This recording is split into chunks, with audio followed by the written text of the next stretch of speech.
Karena itu menyibukkan manusia pada hal yang keluar dari jalur ilmi, ini adalah perkara yang berbahaya. Apalagi memasukkan orang-orang ke masalah politik. Ya. Dakwah salafi itu tidak ada urusannya dengan politik. Yang ingin berkuasa, dia berkuasa. Yang ingin meraih kursi, dia raih kursi. Tidak ada di kalangan orang yang mengenal dakwah salaf punya ketamakan terhadap kursi dan dunia. Itu orang yang mengenal jalan as-salaf. Kecintaan mereka adalah ilmu, mengajarkan ilmu, mempelajari ilmu, dan bagaimana umat itu mengenal ilmu. Itu kecintaan mereka. Karena ilmu ini lebih baik daripada dunia dan segala isinya. Dan lebih baik daripada segala kekuasaan yang ada di atas muka bumi. Kekuasaan ilmu. Karena itu sultan di dalam Al-Quran, kata sultan di dalam Al-Quran itu tidak dibahasakan, tidak ditafsirkan oleh para ulama ahli tafsir kecuali dengan mana ilmu, hujjah dan argumen. Tidak ditafsirkan dengan kerajaan, kekuasaan, tidak ditafsirkan dengan itu. Ya. Dan dia adalah kekuatan yang sangat kuat, lebih kuat dari kekuatan apa? Kekuatan pedang dan tombak. Maka ini kesibukannya orang-orang yang berada di atas jalan as-salaf, sibuk dengan ilmu.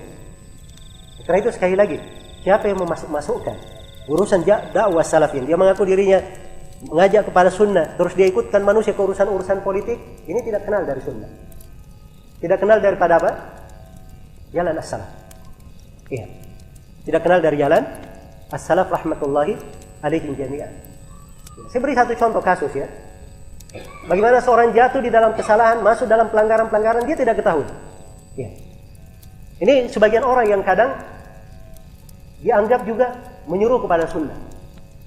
Bisa jatuh dalam kesalahan yang seperti ini. Apalagi yang lainnya. Pernah ada kasus ya. Kalau seorang hakim agung kena kasus, ditangkap oleh KPK. Ya. Tangkap oleh KPK. Ini karena hakim ini dianggap orang yang sudah mulai ngaji sunnah, ya, sudah mulai kenal sunnah. Akhirnya ada orang-orang yang membela dengan tulisan-tulisan.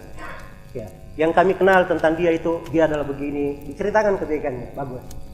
Ya. Kita semua sepakat, berbaik sangka kepada saudara, kita sepakat. Jelas ya? Kita sepakat. Ada lagi yang berkata dia ini dizolimi.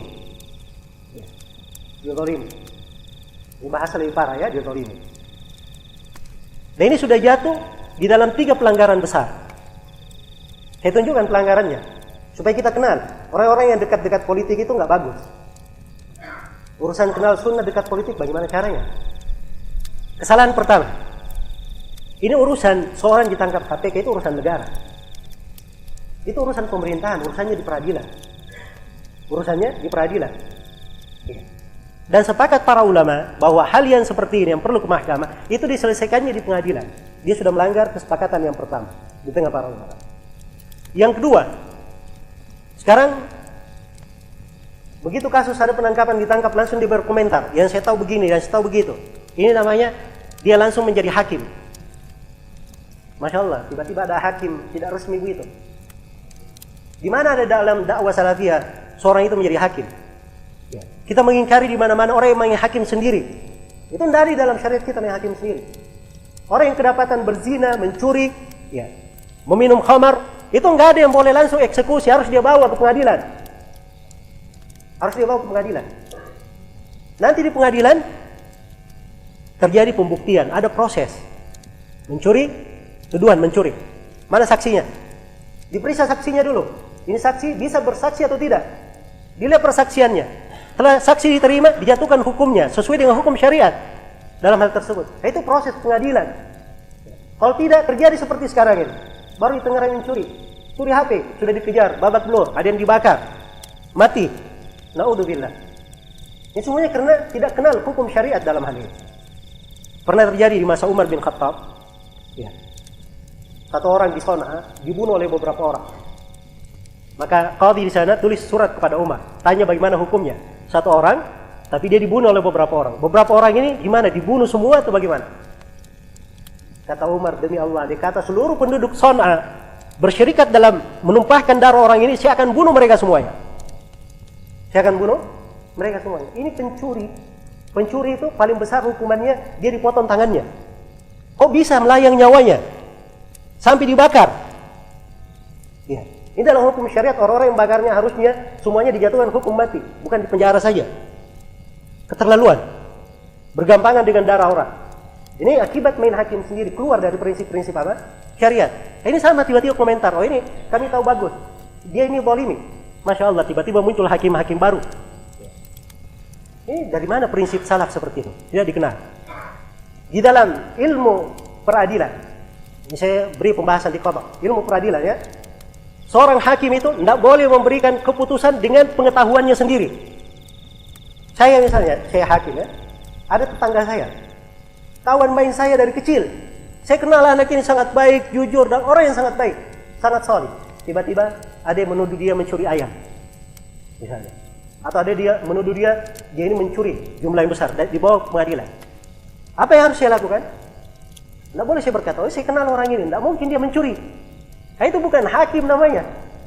Itu kawan, bukan hakim. Ya. Kalau hakim itu, siapa yang menuduh?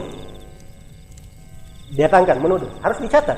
Dia menuduh ini, ketika dia sudah tercatat sebagai penuduh, itu ada konsekuensinya untuk dia yang menuduh. Karena itu harus dicatat. Kamu menuduh, dicatat. Sudah itu ada konsekuensi. Kalau tidak benar tuduhannya ada konsekuensi, kembali ke dia. Hati-hati di peradilan. Bawakan saksi. Diperiksa semua saksi, berdasarkan itu dia putuskan orang ini. Bukan berdasarkan apa yang saya ketahui. Tidak boleh saya menghukumi dengan apa? Pengetahuan saya. Itu sudah kesalahan yang kedua. Karena itu para ulama sepakat, hakim tidak boleh menghukumi dengan pengetahuannya sendiri. Itu disepakati di hukum peradilan.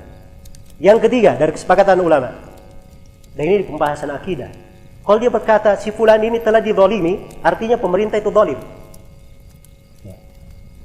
Kita akan terangkan dari prinsip ahli sunnah wal jamaah. Ahli sunnah itu mereka adalah orang yang taat kepada pemerintah muslim, bersabar terhadap kezaliman dan kesewenang-wenangan mereka oleh itu terjadi. Itu salah satu prinsip dasar ahli sunnah dan jalannya para as-salaf. Ya. Ini 3 pelanggaran besar. Kenapa terjadi? Karena dia masuk ke bidang yang bukan bidangnya. Masuk ke bidang yang bukan bidangnya. Dekat-dekat ke politik ini hal yang tidak bagus. Iya. Adalah hal yang